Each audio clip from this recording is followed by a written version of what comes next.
La administración Trump se mantiene firme a continuar sus ataques en el Mar Caribe mientras recibe críticas de los congresistas y senadores. Por otro lado, Venezuela recibe el respaldo de la comunidad internacional.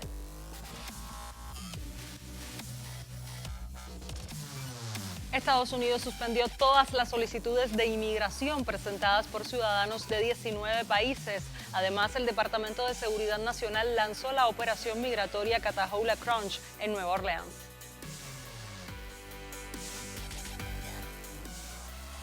Y 3 palestinos, entre ellos un fotoreportero, fueron asesinados en ataques israelíes en distintos puntos de la Franja de Gaza. El secretario general de la ONU afirmó que Israel cometió crímenes de guerra durante sus 2 años de ofensiva. Saludos, bienvenidos a El Mundo Ahora con los adelantos de las noticias más relevantes de esta jornada. Ya comenzamos. Acompáñanos durante los próximos 27 minutos de programa.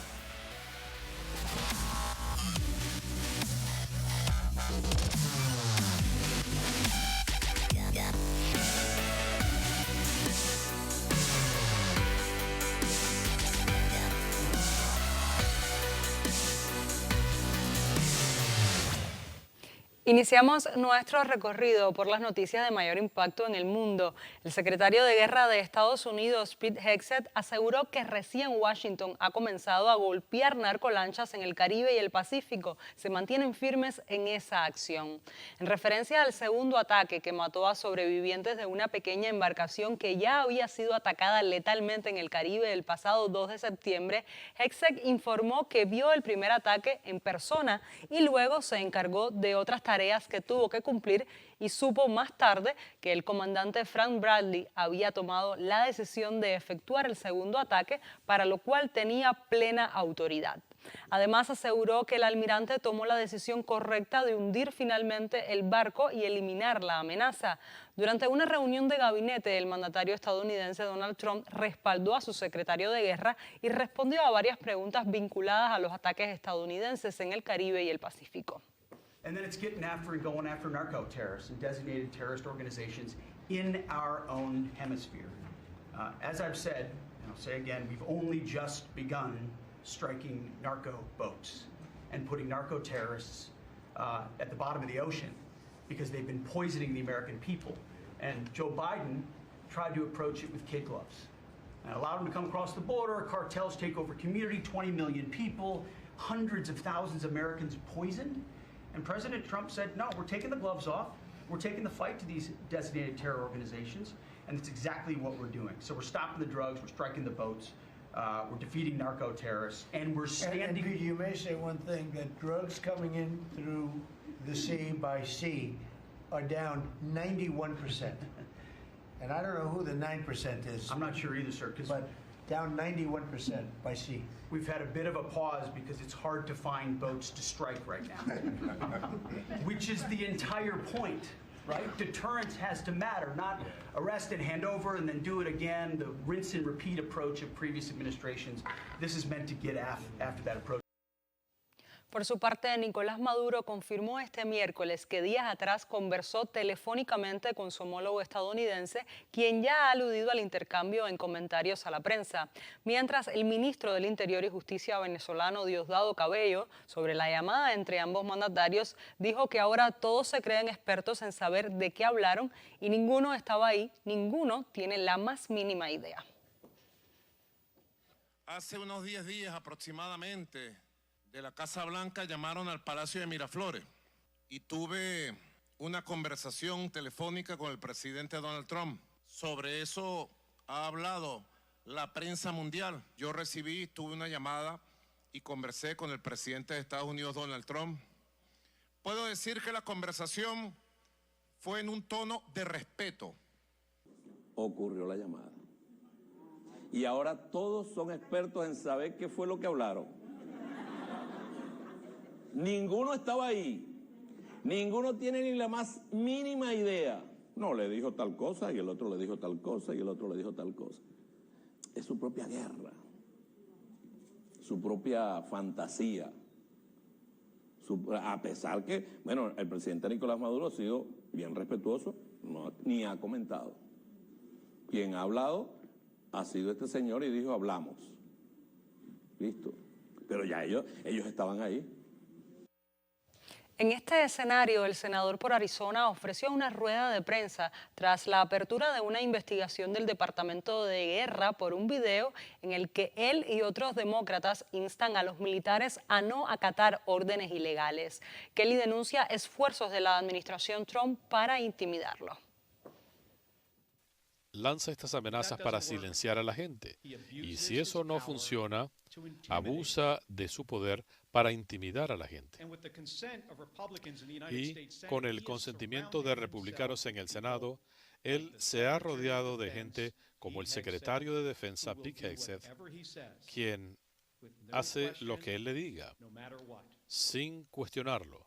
No importa lo que sea. Trump y Hegseth están más interesados en la publicidad que en el imperio de la ley.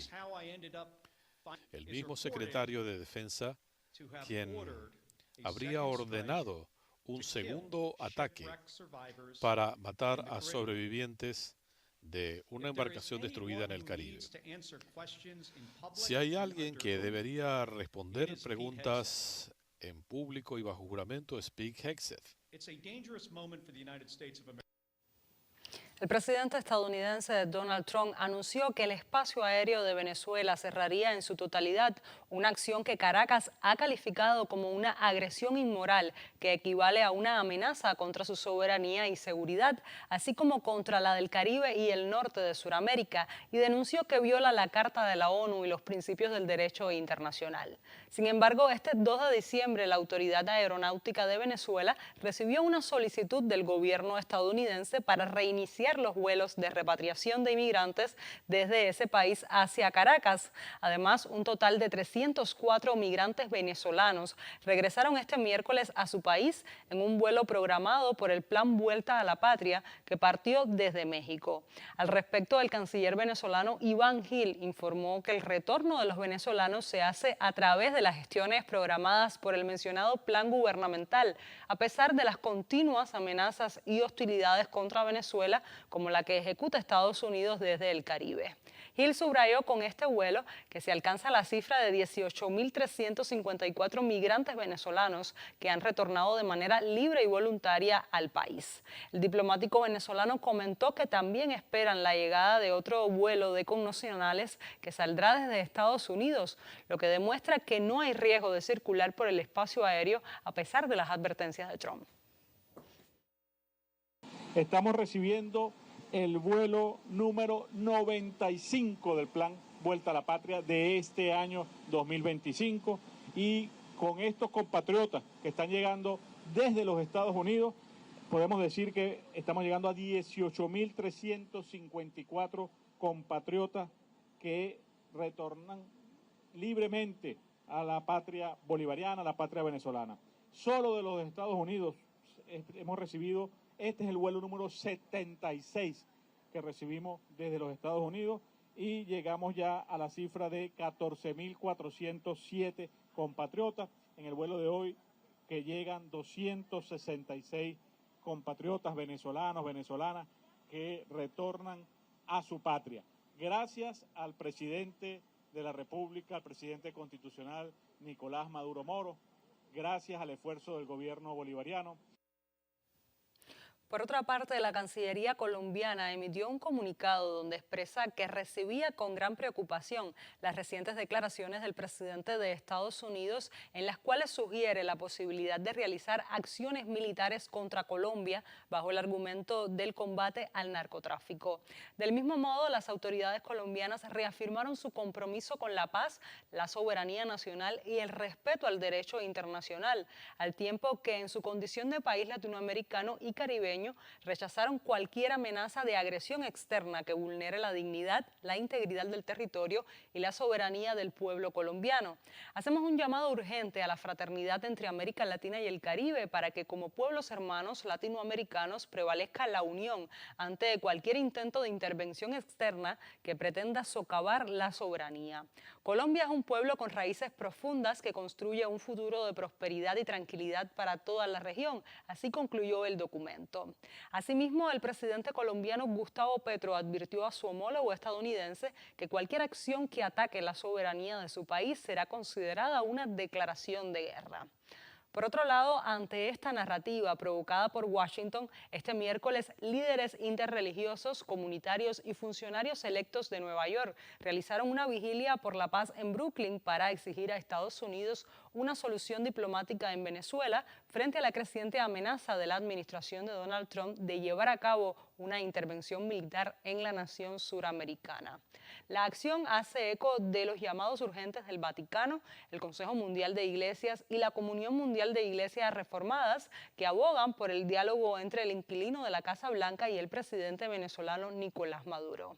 El Papa León XIV, tras el fin de su primer viaje como Papa al extranjero en Turquía y Líbano, pidió a Estados Unidos que favorezca el diálogo con Venezuela.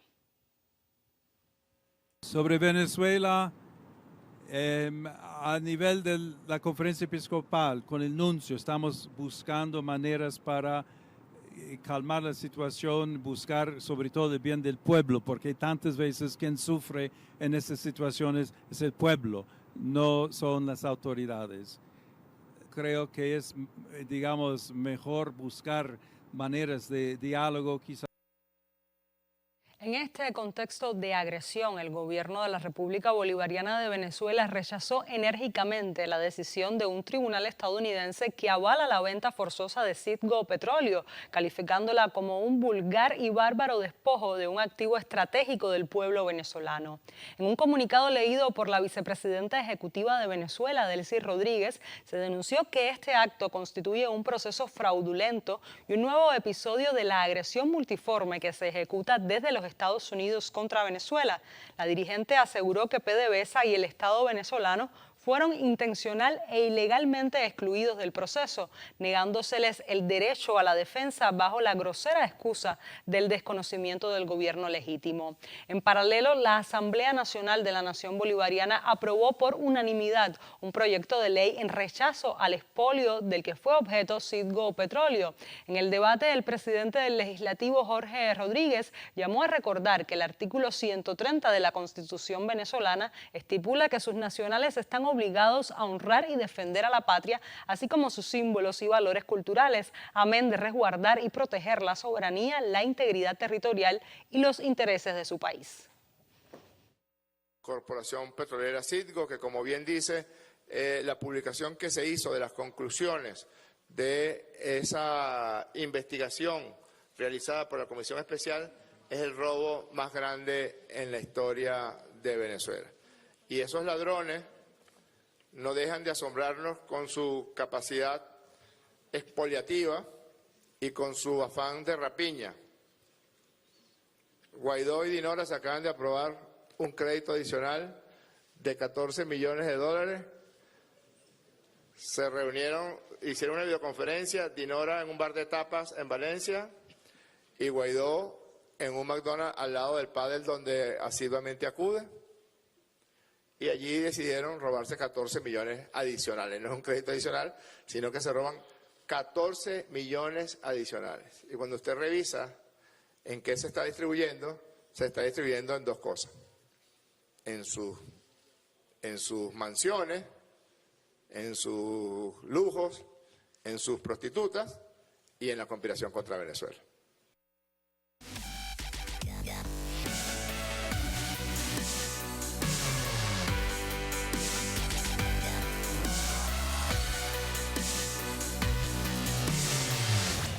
Pasamos a otro tema. El gobierno de Estados Unidos ha suspendido todas las solicitudes de inmigración presentadas por ciudadanos de 19 países a los que se les restringió la entrada en la nación norteamericana a primeros de este año, de acuerdo a revelaciones del diario The New York Times. La medida paraliza la tramitación de tarjetas de residencia y la ciudadanía estadounidense para ciudadanos de Irán, Sudán, Eritrea, Haití, Somalia, Cuba, Venezuela, entre otros países, a los que se les limitó totalmente la entrada el pasado mes de junio. Una medida que intensifica la política antimigratoria del presidente Donald Trump. Durante una reunión con su gabinete, el presidente de Estados Unidos lanzó una diatriba contra los inmigrantes somalíes y sus representantes políticos, llamándolos incluso basura que no aportan nada. Además, Trump atacó al gobernador de Minnesota, Tim Walz, como un hombre extremadamente incompetente y se burló de Somalia como un lugar donde la gente simplemente anda por ahí matándose unos a otros y cuyo país apesta. Their country stinks, and we don't want them in our country. I hear they ripped off Somalians, ripped off that state for billions of dollars, billions, every year, billions of dollars, and they contribute nothing. The welfare is like 88%. They contribute nothing. I don't want them in our country, I'll be honest with you, okay? Somebody would say, oh, that's not politically correct. I don't care. I don't want them in our country. Their country's no good for a reason. Their country stinks, and we don't want them in our country. You know, our country's at a tipping point. We could go one way or the other, and we're going to go the wrong way if we keep taking in garbage into our country. Ilhan Omar is garbage. She's garbage. Her friends are garbage. These aren't people that work. These aren't people that say, let's go, come on, let's make this place great. These are people that do nothing but complain. El panorama para los migrantes no termina con buenas noticias el último mes del 2025. El Departamento de Seguridad Nacional lanzó este miércoles la operación migratoria Catahoula Crunch en Nueva Orleans, lo que continúa con el creciente despliegue de fuerzas federales en ciudades gobernadas por demócratas, con un enfoque en detener a migrantes de Centroamérica y México. Aunque la dependencia no precisó qué agencias participarían, medios locales reportaron la próxima llegada de elementos de la patrulla fronteriza, como ocurrió el mes pasado en Carolina del Norte, cuando las autoridades detuvieron a 200 migrantes en el operativo Charlotte's Web. El DHS sostuvo en un comunicado que la operación en la mayor ciudad del estado sureño de Luisiana se enfocará en detener migrantes con historial criminal, al mostrar imágenes de nacionales de Honduras, México, Guatemala, El Salvador, Jordania y Vietnam, que presuntamente quedaron libres por las políticas santuario. Las políticas santuario ponen en peligro a las comunidades estadounidenses al liberar a extranjeros criminales y forzar a los agentes del DHS a arriesgar sus vidas para remover a extranjeros criminales ilegales a los que nunca debieron haber vuelto a soltar a las calles, dijo así Tricia McGoolian, subsecretaria del DHS. El despliegue de los agentes federales ha sacudido a un estado con cerca de 223,000 inmigrantes, de los que casi 1 de cada 5 son de Honduras y cerca de la octava parte son de México, según datos del American Immigration Council. Ante los últimos anuncios, las agencias de la ONU llamaron al gobierno estadounidense a seguir garantizando los derechos a las personas que buscan protección. We're aware of the president's remarks. Estamos al tanto de los comentarios del presidente. Lo que diría es que todos los estados, independientemente, tienen obligaciones en materia de derechos humanos, y particularmente cuando se trata de preocupaciones de protección de personas que han huido de países y que han buscado refugio en otros lugares. Tienen derecho a la protección bajo el derecho internacional y se les debe dar el debido proceso. Under international law, and should be given. En esta ola xenofóbica del gobierno de Trump, el senador republicano por el estado de Ohio, Bernie Moreno, presentó un proyecto de ley que busca eliminar para siempre la doble ciudadanía en Estados Unidos. La iniciativa del político de origen colombiano buscaría preservar la supuesta integridad de la ciudadanía estadounidense y fomentar una lealtad sin divisiones hacia el país norteamericano. La propuesta indica que todo ciudadano de Estados Unidos que adquiera una ciudadanía extranjera deberá renunciar primero a su ciudadanía estadounidense, eliminando la posibilidad de poseer 2 nacionalidades al mismo tiempo y obligando a los estadounidenses a tomar una decisión sobre la ciudadanía que prefieren mantener. La llamada Ley de Ciudadanía Exclusiva de 2025, propuesta por Moreno, requeriría que el Departamento de Estado cree bases de datos y normativas para poder identificar y hacer cumplir sus disposiciones en los futuros cambios de ciudadanía. De esta manera, sobre el propio tema de la migración, también se conoció este miércoles que las autoridades de Texas hallaron a 23 migrantes indocumentados ocultos en un camión en la frontera de Estados Unidos con México, en momentos en que la administración de Donald Trump realiza redadas y deportaciones masivas. El hecho ocurrió el 28 de noviembre, cuando agentes del Departamento de Seguridad Pública detuvieron a un conductor que manejaba sin la licencia adecuada para ese tipo de vehículo. En un video difundido por el DPS, el hombre aseguraba viajar solo. Sin embargo, un perro entrenado alertó sobre la presencia de personas en la cabina. Los agentes localizaron a 23 migrantes provenientes de El Salvador, Guatemala, Honduras, Nicaragua y México. El camión no llevaba carga. El conductor residente de Laredo fue detenido y podría enfrentar hasta 10 años de prisión por tráfico de personas, mientras que los migrantes quedaron bajo custodia de la patrulla fronteriza.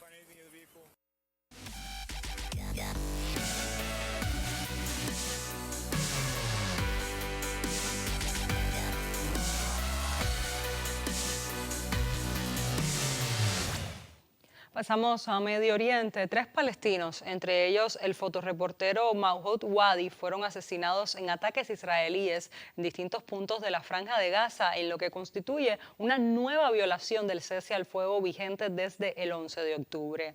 Las fuerzas israelíes también bombardearon zonas residenciales, cercaron familias bajo fuego de drones y destruyeron viviendas en el norte y el centro del enclave. De acuerdo con fuentes médicas, 2 palestinos fueron abatidos en el campamento de Al-Buhrei y en el vecindario de Zeitoun, en Ciudad de Gaza. Minutos más tarde, un dron israelí asesinó al periodista Mohamed Essam Wadi en Han Yunis, en el sur de la Franja. El ataque contra Wadi, quien trabajaba con medios locales e internacionales, eleva a 257 el número de periodistas palestinos asesinados desde el inicio de la ofensiva israelí en Gaza en octubre de 2023, según confirmó el Gobierno de Información de Gaza.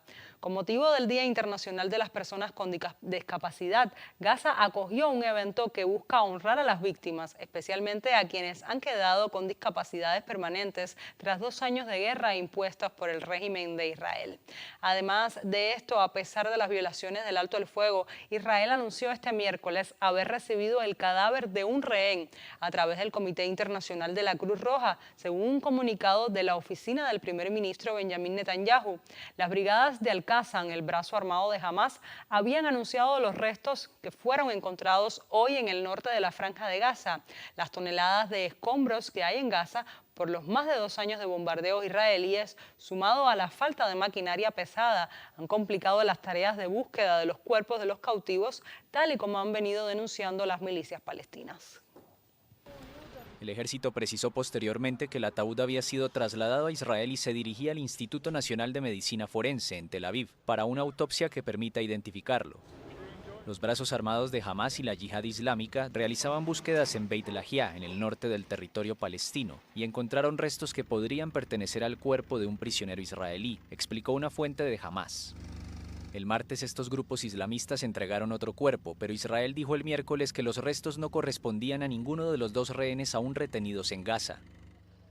El secretario general de la ONU, Antonio Guterres, afirmó a Reuters que hay fuertes razones para creer que se cometieron crímenes de guerra durante la operación al considerar la magnitud de la destrucción y la muerte de civiles, esto refiriéndose a la ofensiva israelí. En una entrevista concedida durante la conferencia Reuters Next en Nueva York, el secretario general de la ONU declaró: "Creo que hubo algo fundamentalmente mal en la forma en que se llevó a cabo esta operación con total negligencia en relación con las muertes de civiles y la destrucción de Gaza". Guterres añadió que aunque el objetivo era destruir a Hamas, Gaza está destruida, pero Hamas aún no está destruido. Así que hay algo fundamentalmente mal en la forma en que se llevó a cabo la ofensiva. La misión israelí ante las Naciones Unidas en Nueva York no emitió respuesta inmediata a la solicitud de comentarios sobre las declaraciones del secretario general, aunque anteriores ocasiones han criticado duramente las afirmaciones del jefe de la organización internacional. Mientras, Israel anunció este miércoles que los habitantes de la Franja de Gaza podrían salir por Egipto en los próximos días en virtud de una medida contemplada en el plan de paz estadounidense para Gaza. Eso anunció el miércoles Israel, en virtud de una medida contemplada en el plan de paz estadounidense para el enclave. El organismo del Ministerio de Defensa israelí que supervisa las actividades civiles en los territorios palestinos precisó que la apertura del paso fronterizo de Rafah se efectuará en coordinación con Egipto y la Unión Europea. El ejército israelí tomó el control del lado palestino de este paso fronterizo en mayo de 2024, alegando que estaba siendo utilizado con propósitos terroristas y para la entrada de armas. Fue brevemente reabierto durante la tregua anterior entre Israel y Hamás, que entró en vigor el 19 de enero, lo que permitió el paso de personas autorizadas a abandonar Gaza y la entrada de camiones de ayuda humanitaria. También este miércoles el gobierno israelí confirmó que han tenido lugar las primeras conversaciones directas entre representantes civiles israelíes y libaneses en más de 40 años, en el marco del mecanismo de supervisión del alto el fuego alcanzado hace poco más de un año en el Líbano. El encuentro de hoy en Líbano es un intento inicial de establecer la base para una relación bilateral y cooperación económica entre Israel y Líbano. Es un avance histórico, ha declarado la portavoz del Ejecutivo israelí, Josh Bedrosian, en una conferencia de prensa. Horas antes, las autoridades israelíes y libanesas habían designado sendos enviados ante el comité militar que supervisa el cumplimiento del alto el fuego, periodo marcado por miles de violaciones del ejército de Israel, según estimó recientemente la Fuerza Interina de Naciones Unidas para Líbano. El alto el fuego alcanzado tras meses de combates al hilo de los ataques del 7 de octubre de 2023 contemplaba que tanto Israel como Hezbollah debían retirar sus efectivos del sur del Líbano. El primer ministro libanés, Nawaf Salam, advirtió que esta reunión no equivalía a unas conversaciones de paz más amplias entre ambos países, que oficialmente siguen en estado de guerra. Hasta ahora, Israel y Líbano, que no mantienen relaciones diplomáticas formales, habían enviado militares como representantes en sus reuniones con la Fuerza de Mantenimiento de Paz de la ONU. La oficina del primer ministro israelí Benjamin Netanyahu informó que acordaron elaborar ideas para promover una posible cooperación económica entre Israel y Líbano. Por su parte, el libanés Nawaf Salam indicó que el objetivo de este tipo de reuniones es lograr el cese de las hostilidades y la retirada total de Israel del territorio libanés, donde el ejército israelí mantiene posiciones en el sur.